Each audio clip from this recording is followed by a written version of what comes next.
El-Mouallem affirme que la Syrie ne permet à quiconque de nuire à sa souveraineté nationale ou à son indépendance et qu'elle rejette la violence.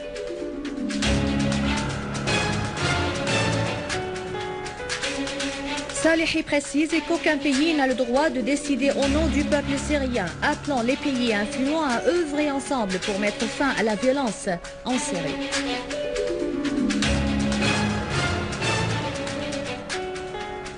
L'armée arabe syrienne rétablit la sécurité dans certains nombres de villages et localités après l'élimination des résidus du terrorisme.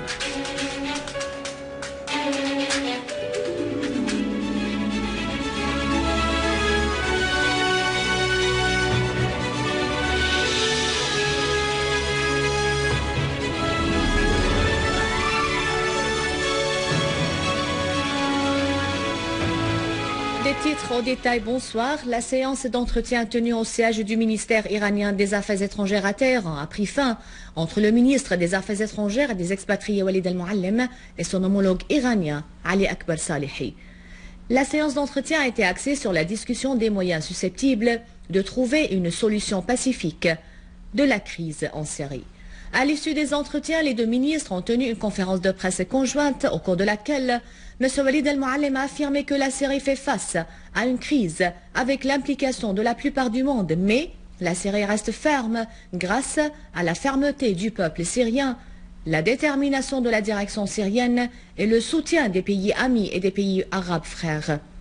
À propos du processus du dialogue national entre les différentes parties syriennes, M. Walid El-Mouallem a précisé que le gouvernement syrien assure des garanties nécessaires à tous ceux qui désirent le dialogue à l'intérieur ou à l'extérieur, ajoutant que l'initiative du dialogue prouve que la solution de la crise est politique et que le succès du dialogue politique dépend de l'arrêt de la violence. M. El-Mouallem a ajouté que le programme politique global lancé par le président Bachar el-Assad a été approuvé par le gouvernement syrien qui a formé une commission chargée de le mettre en application et organisé 22 réunions avec les activités et les partis politiques à l'intérieur en adoptant des mesures et des garanties nécessaires pour ceux qui œuvrent pour le dialogue. Mouallem a affirmé que le gouvernement syrien est toujours ouvert et prêt à un règlement politique, soulignant que si Washington ne veut l'aboutissement à une solution politique, on doit arrêter l'effusion du sang syrien. La Syrie est surprise de la position de l'émir du Qatar qui avait exprimé son mécontentement à l'égard de la position du Conseil de sécurité qui avait refusé d'adresser une frappe militaire à la Syrie, a ajouté Al-Mouallem. Monsieur le ministre a fait l'éloge de l'armée arabe syrienne qui, à son tour, défend les citoyens et leurs biens publics et privés conformément à la Constitution et à la loi syrienne, affirmant que cette armée poursuivra son rôle national dans la lutte contre le terrorisme. En réponse aux questions des journalistes, M. Walid El-Mouallem a affirmé que la Syrie ne permettra à quiconque de porter atteinte à sa souveraineté nationale ou à son indépendance politique et qu'elle rejette la violence et toute ingérence étrangère dans ses affaires intérieures, parce que le peuple syrien est seul capable de décider de son avenir et de sa direction à travers les urnes les plus simples pratiques démocratiques. À propos de la position de la Russie vis-à-vis de la crise en Syrie, M. El-Mouallem a affirmé que la position russe est ferme, basée sur les principes de la loi internationale et de la Charte des Nations Unies, stipulant le rejet de toute ingérence dans les affaires intérieures et le recours à la force pour mettre en application des agendas politiques, soulignant que les amis russes déploient des efforts sur le plan international pour parvenir à une solution politique de la crise en Syrie.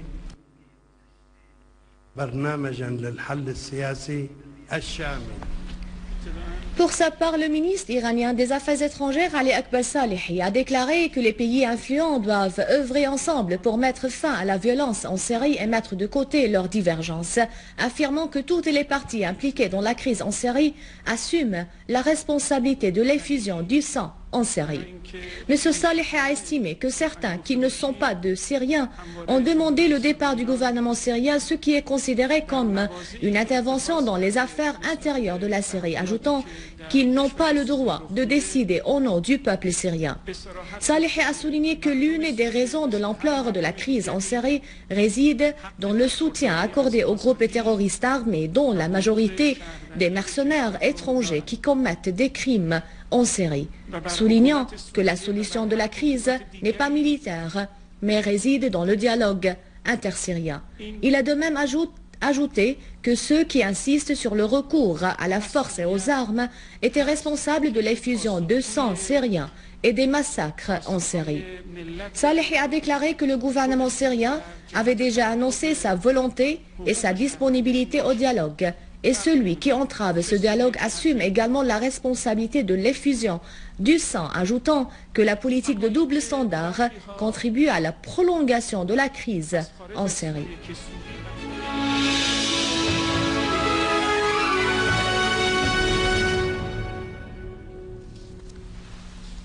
Le commandement général de l'armée et des forces armées a affirmé que la sécurité et la stabilité ont été rétablies en coopération avec les habitants au village situé sur l'autoroute internationale d'Alep, à savoir Salamiye, Atraya, Khanasser, المزرعة راسم النكل عمود صغير عمود جنيد قباطن خريوش جلاغيم السفيرة Tel Aïbour, Terkan, Tel Shreib, Neyrab, le camp Neyrab et l'aéroport international d'Alep.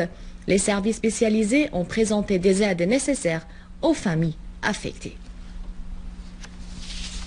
Et à Adleb, des unités des forces armées ont ciblé des repères des groupes terroristes aux alentours de la prison centrale et dans la région Ermali, Neyrab, Bézit, الكنية عين الباردة جسر الشغور السرمين سراقب أريحة معرة النعمان tuant nombre de terroristes dont Omar Khattab et Mahmoud Al-Omar et détruisant leurs équipements et leurs véhicules. Et à Al-Ghouta Est, unité de l'armée arabe syrienne a détruit un repère des terroristes dans les fermes d'Ahret al-Bayda, y compris des armes et des munitions. Et à Dar al-Balad, une unité des forces armées s'est accrochée avec un groupe terroriste dans le quartier Al-Arba'in, liquidant nombre de terroristes et détruisant leurs équipements, dont des armes et des munitions. À Hams, une unité de nos forces armées a liquidé nombre de terroristes et détruit leurs repères et leurs véhicules équipés de mitrailleuses dans une série d'opérations spécifiques menées contre les regroupements terroristes dans la banlieue du gouvernorat.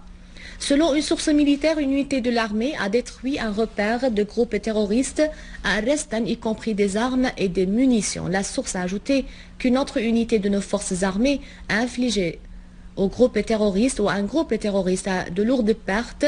Ce groupe terrifiait les habitants et sabotait les biens publics à Hassan. Par ailleurs, les unités de l'armée ont détruit un convoi de véhicules des groupes terroristes sur l'axe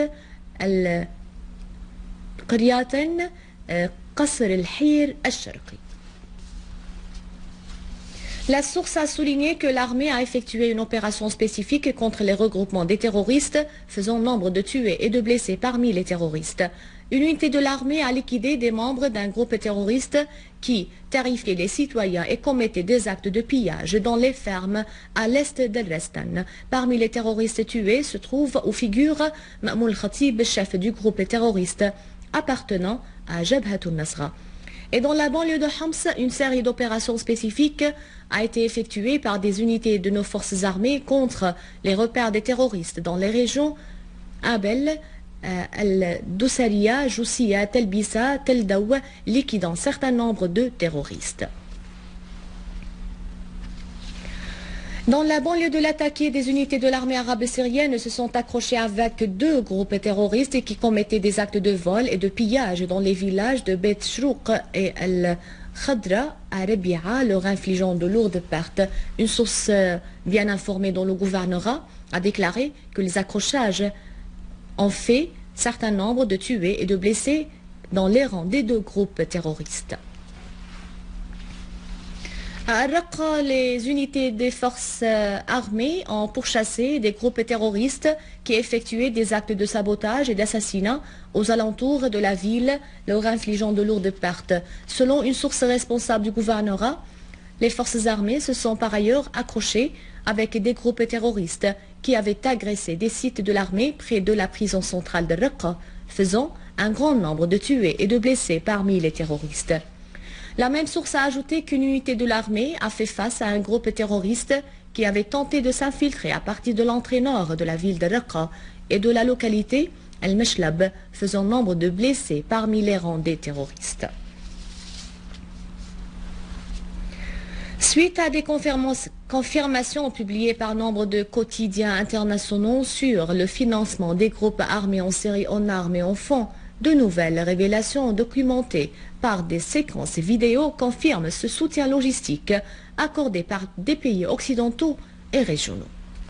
Les preuves se poursuivent sur le volume de soutien logistique accordé par des pays occidentaux et financé par les fonds des pays du Golfe aux terroristes mercenaires en Syrie. Après les documents publiés dans de nombreux quotidiens internationaux comme Washington Post, New York Times et l'Expressen sur l'ampleur du soutien que reçoivent les groupes terroristes armés en Syrie, de grandes quantités d'armes sophistiquées ont été saisies en possession des terroristes en Syrie, dont certaines sont fabriquées aux États-Unis et en Israël. Des séquences vidéo diffusées sur le YouTube montrent des hommes armés portant une lance-roquette anti-bouclier de type Chippon qui est fabriquée en Israël. Une autre séquence vidéo montre aussi un missile de fabrication américaine de type Dragon en possession des groupes terroristes armés en Syrie. Ce soutien en armes et en fonds s'est élargi à organiser des camps d'entraînement spécialisés sur l'utilisation de ces armes, destinées aux guérillas sur les territoires des pays voisins. Le Figaro français confirme ce qu'a déjà publié le Times britannique sur le fait que la base militaire du roi Abdullah à Sofia au nord de la Jordanie s'est transformée en un camp d'entraînement militaire sous une supervision américaine et israélienne. En Égypte, la situation se dirige vers davantage de chaos et de division avec la multiplication de la colère populaire contre les politiques du président Mohamed Morsi et des frères musulmans. En effet, dans la ville de Mansoura, le nombre des victimes et des affrontements entre forces de sécurité et des manifestants s'est élevé à 4 tués et plus de dizaines d'autres blessés. Les affrontements se sont intensifiés après l'écrasement d'un manifestant par un blindé des forces de sécurité sur la rue de Canal Suez, où les blindés se sont positionnés pour disperser les manifestants. Ces événements interviennent au moment où la désobéissance civile se poursuivait et s'étendait à plusieurs gouvernorats égyptien. À la fin de ce journal, un rappel des titres.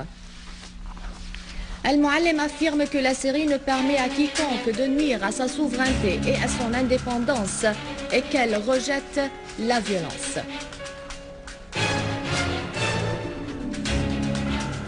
Salehi précise qu'aucun pays n'a le droit de décider au nom du peuple syrien, appelant les pays influents à œuvrer ensemble pour mettre fin à la violence en Syrie.